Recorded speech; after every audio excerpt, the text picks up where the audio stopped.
Assalamu alaikum wa rahmatullahi wa barakatuh mes frères et sœurs. Bienvenue sur La Voix du Rappel, la chaîne qui vous guide vers Allah Azzawajal en partageant des rappels sincères, des versets coraniques et des hadiths prophétiques.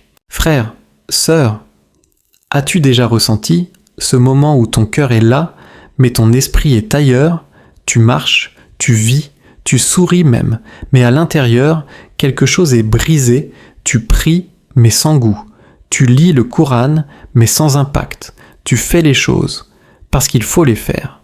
Mais le feu de la foi, cette étincelle dans ton poitrine, ce sentiment qui te faisait pleurer juste à l'écoute d'un verset, a disparu, et tu ne sais pas comment le faire revenir. Eh bien, écoute-moi bien, ce feu, tu ne le rallumes pas avec des discours, tu ne le rallumes pas avec des mots durs ni des critiques, tu le rallumes avec une parole du ciel, avec une voix divine qui s'adresse à ton âme et lui dit « Réveille-toi, tu as été créé pour plus que ce que tu vis. Il y a encore une porte ouverte, il y a encore une lumière. Cette lumière, elle se trouve dans une sourate bien connue, une sourate que tu as peut-être entendue aux funérailles, au chevet d'un malade, ou dans ces nuits de Ramadan où les cœurs s'ouvrent sans qu'on sache pourquoi. Mais cette sourate, tu l'as peut-être entendue sans vraiment l'écouter. Tu l'as récitée sans la laisser te parler. Aujourd'hui, je veux t'emmener dans un voyage à travers le cœur du Coran. Pas un voyage de savoir seulement, mais un voyage de guérison. Pourquoi cette sourate ? Parce que sourate Yasin, ce n'est pas juste un texte, ce n'est pas un simple ensemble de versets. C'est une main tendue d'Allah vers toi, une main qui te dit « Tu es fatigué, viens. Tu as peur de la mort ? Lis-moi. Tu doutes ? Écoute-moi. Tu as oublié pourquoi tu vis ? Je vais te le rappeler. » Il y avait un frère en prison à tort depuis 7 ans. Il disait à ses visiteurs « Tous les livres m'ont quitté, sauf un. Toutes les lettres m'ont trahi, sauf une. C'est sourate Yasin. Chaque soir, je la lis, et chaque soir, elle m'apaise. » Il disait « C'est comme si Allah me disait chaque soir « Je ne t'ai pas oublié. » Ce frère est sorti, et quand on lui a demandé ce qu'il voulait faire en premier, il a répondu « Je veux aller dans un coin de mosquée et réciter Yasin à voix haute, libre. » Rappelle-toi, Yasin, c'est la sourate des cœurs blessés, des gens sincères, des malades, des gens sur leur lit de mort, des vivants qui cherchent le retour, des âmes fatiguées de courir après ce bas monde. Et dans ces versets, Allah t'ouvre le livre de la vie, ta création, ta mission, tes erreurs et ton retour vers lui. Alors aujourd'hui, ne lis pas cette sourate comme une habitude. Lis-la comme un message d'amour, comme une boussole dans l'ombre, comme une invitation du ciel à redresser ta trajectoire. Prépare ton cœur, installe ton âme, éloigne les distractions, parce que ce que tu vas entendre, ce n'est pas moi qui parle, c'est Allah. Partie 1. Pourquoi sourate Yasin est spéciale ? Chaque sourate du Coran a une place, une beauté, une sagesse. Mais sourate Yasin, elle a un parfum particulier, comme une lumière qui traverse les ténèbres du cœur. Le prophète, paix et bénédiction sur lui, l'a désigné comme le cœur du Coran, et ce n'est pas une métaphore légère. Tout a un cœur, et le cœur du Coran est Yasin. Rapporté par At-Tirmidhi, également soutenu par plusieurs chaînes de transmission. Ce hadith est jugé Hassan, bon, par les savants, notamment Al-Alban. Celui qui la récite en espérant la face d'Allah, ses péchés lui seront pardonnés. Rapporté par Al-Bayhaq, Ibn Hibban, et renforcé par des récitations des salafs. Certains l'ont jugé acceptable dans le sens des mérites des actions. Récitez Yasin sur vos morts. Hadith rapporté par Abu Daoud et authentifié par Al-Alban. S'appuie sur la pratique de certains compagnons. Mais pourquoi ce surnom de cœur du Coran ? Plusieurs explications des savants.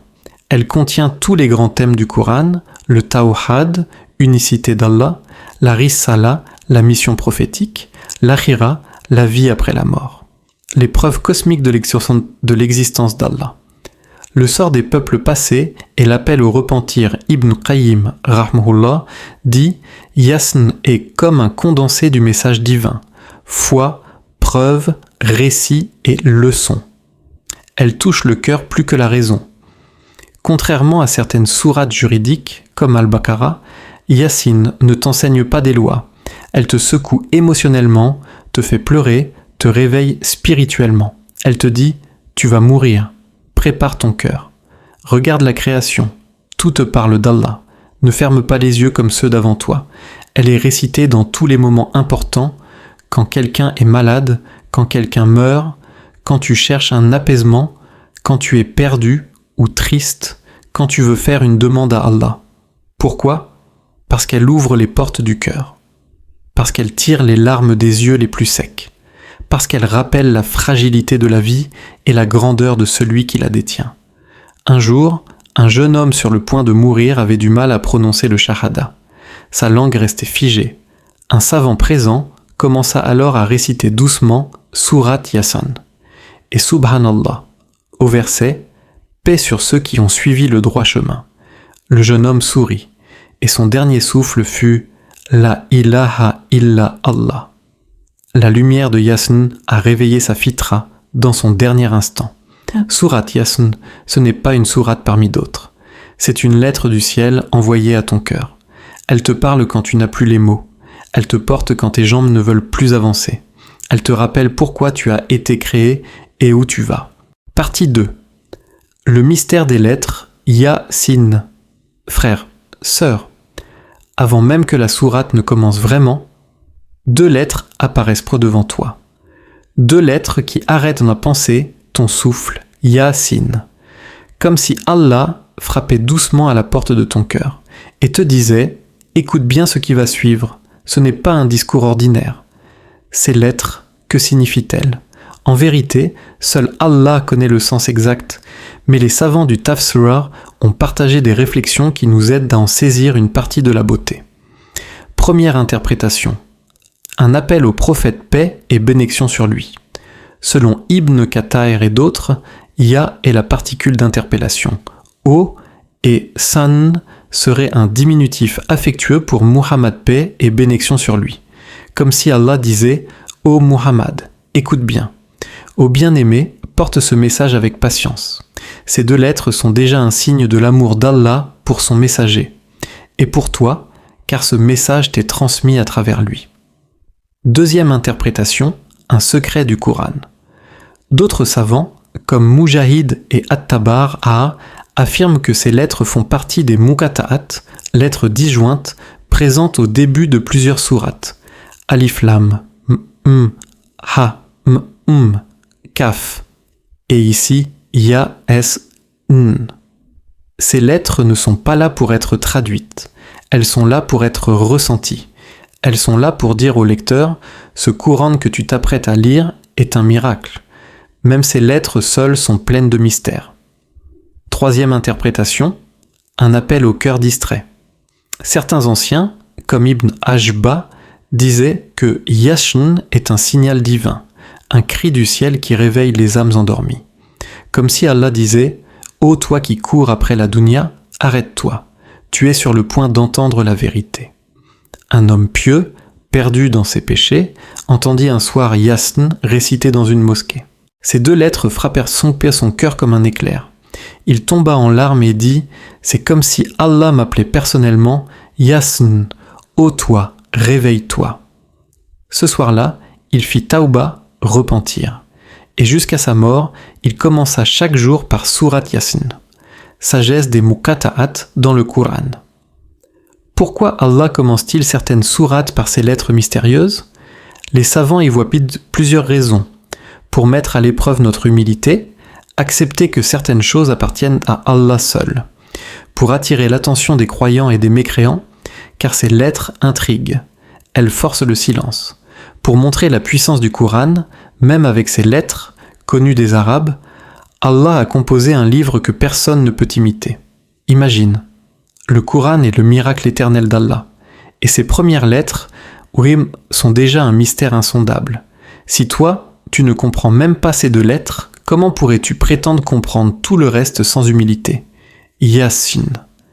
2 petites lettres, mais elles portent un océan de sens, un appel, un mystère, un rappel que ce qui va suivre n'est pas un texte comme un autre. C'est une rencontre avec la parole d'Allah. Prépare ton cœur.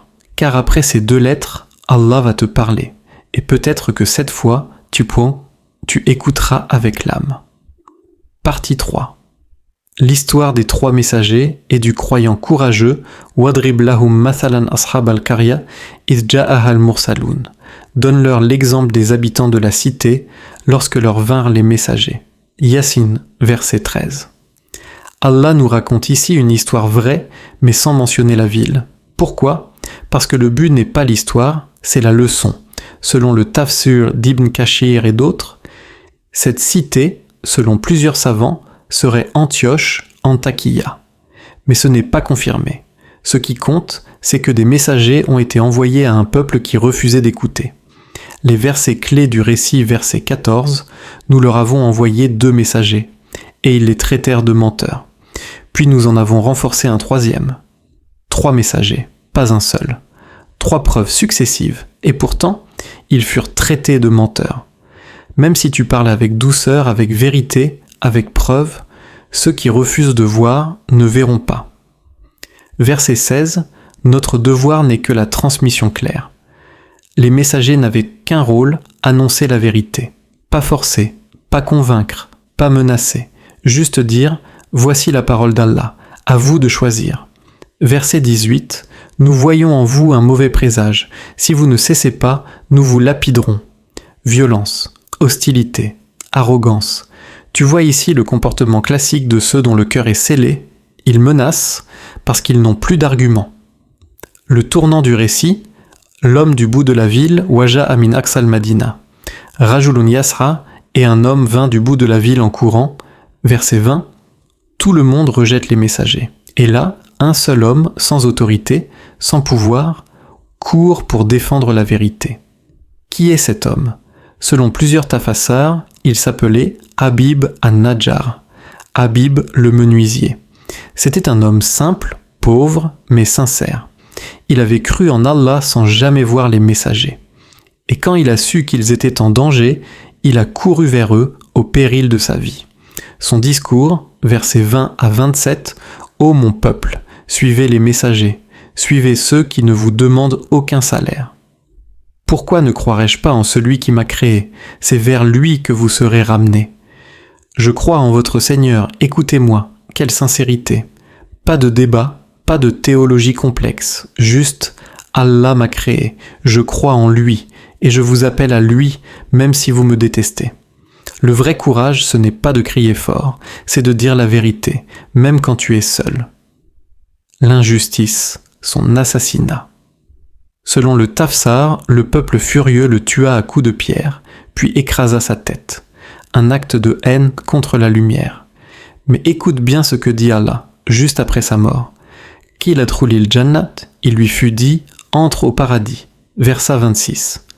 Le prophète a dit, cet homme n'a passé qu'un instant sur terre en défendant la vérité, et Allah lui a accordé le paradis immédiatement.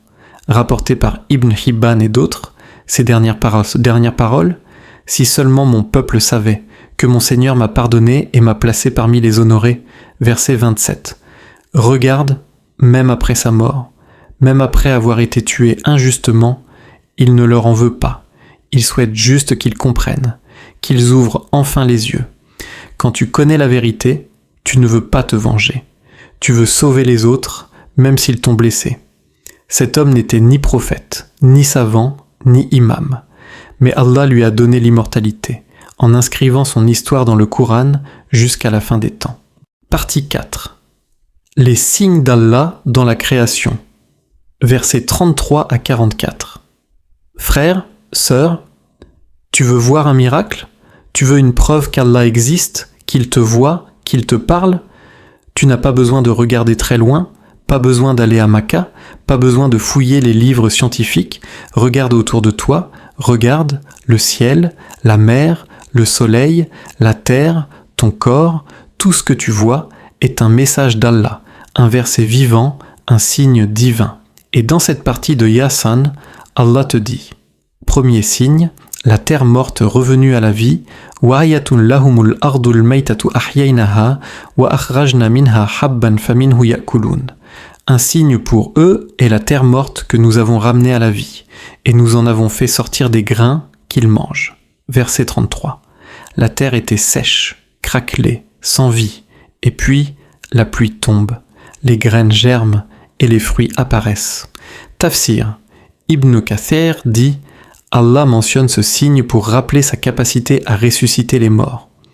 Si Allah peut faire revivre la terre, tu crois qu'il ne peut pas ranimer ton cœur?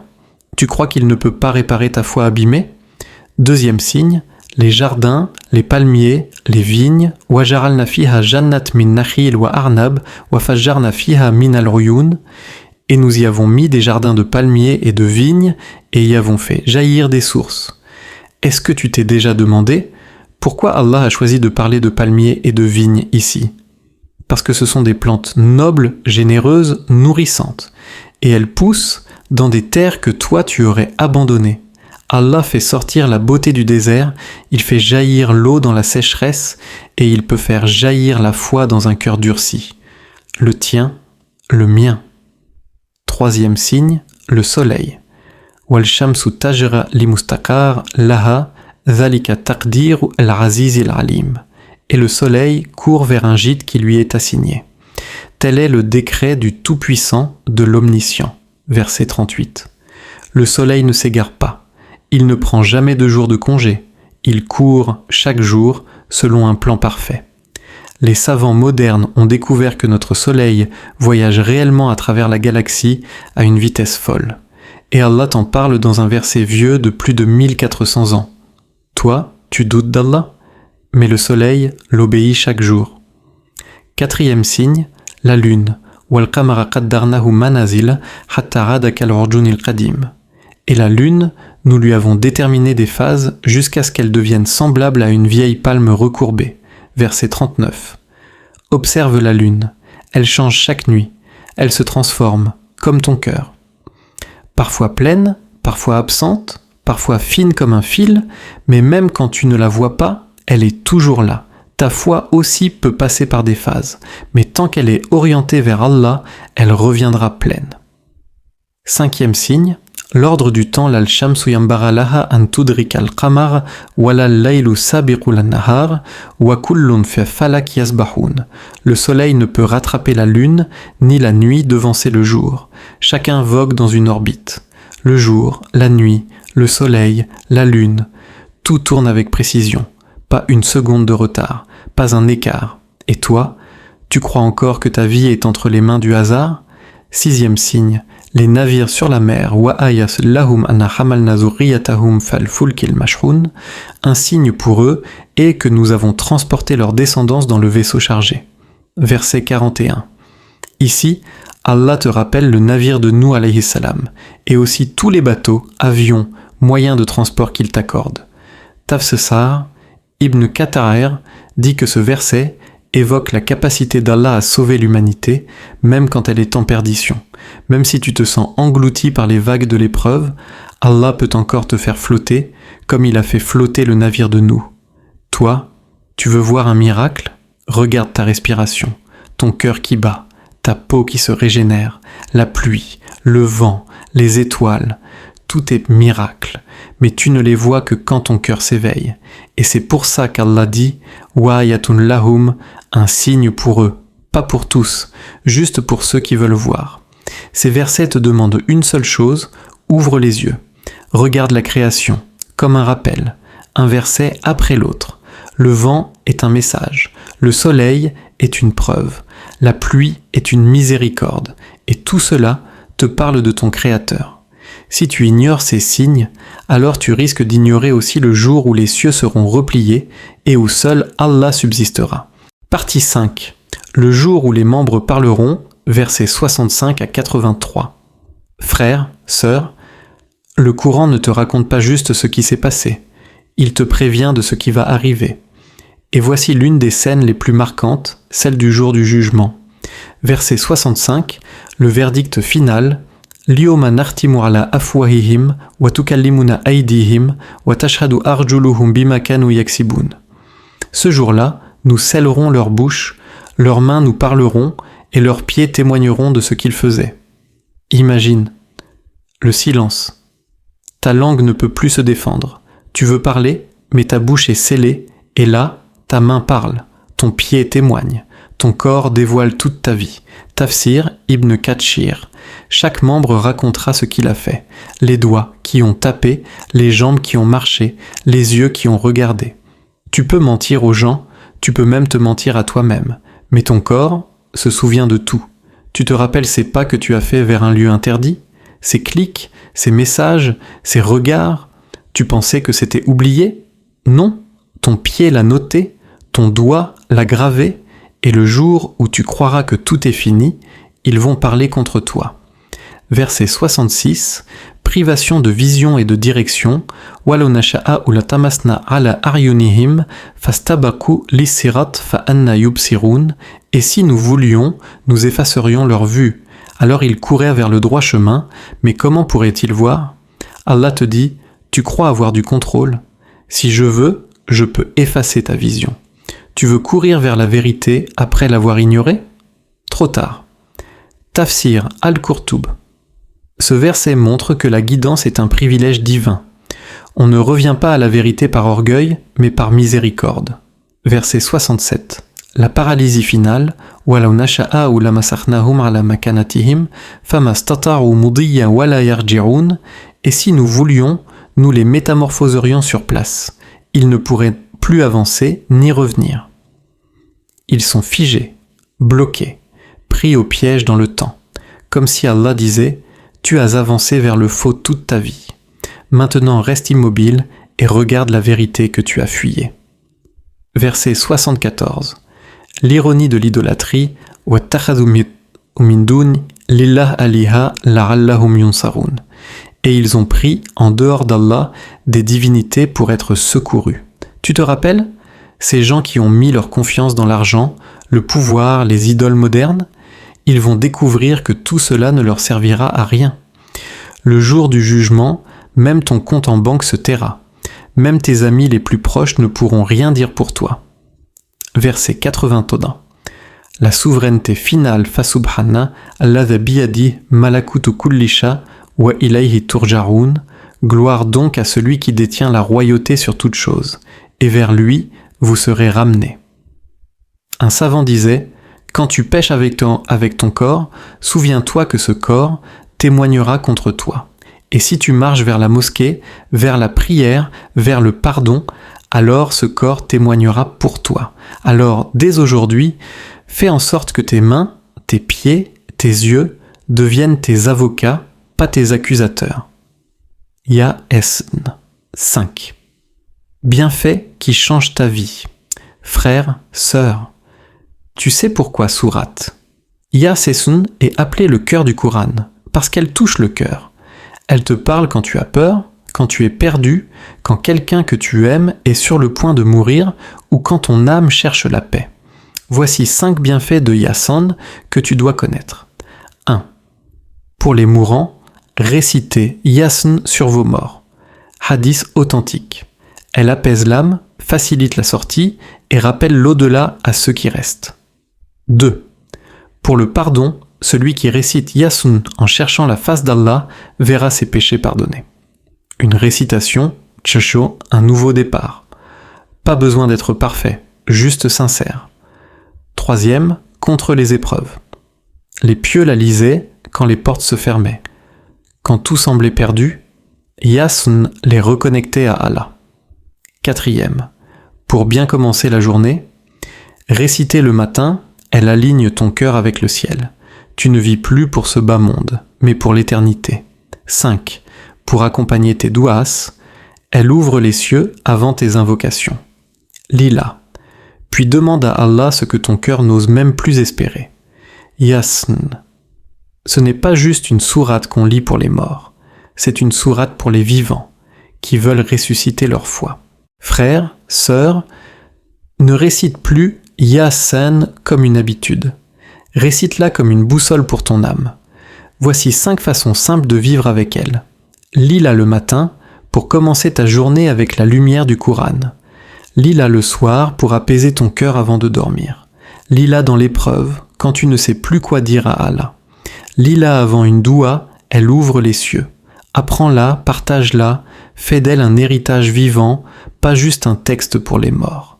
Yasin n'est pas une sourate pour les funérailles. C'est une sourate pour ceux qui veulent vraiment vivre.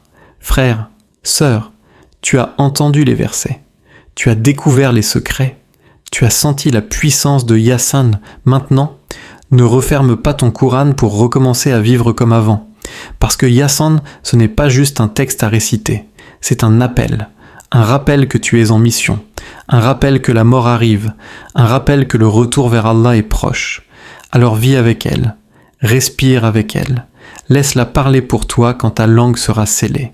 Laisse-la témoigner pour toi quand ton corps tremblera. Et laisse-la t'ouvrir les portes du paradis, quand tout le reste s'éteindra. Sourate Yasin. Ce n'est pas la fin d'une lecture. C'est le début d'un chemin. Si ce rappel t'a été utile, partage-le pour propager la lumière de la science. Mets un j'aime pour soutenir le contenu et laisse un commentaire en priant sur notre bien-aimé prophète, paix et bénédiction sur lui. Qu'Allah vous bénisse tous. Assalamu alaikum wa rahmatullahi wa barakatuh.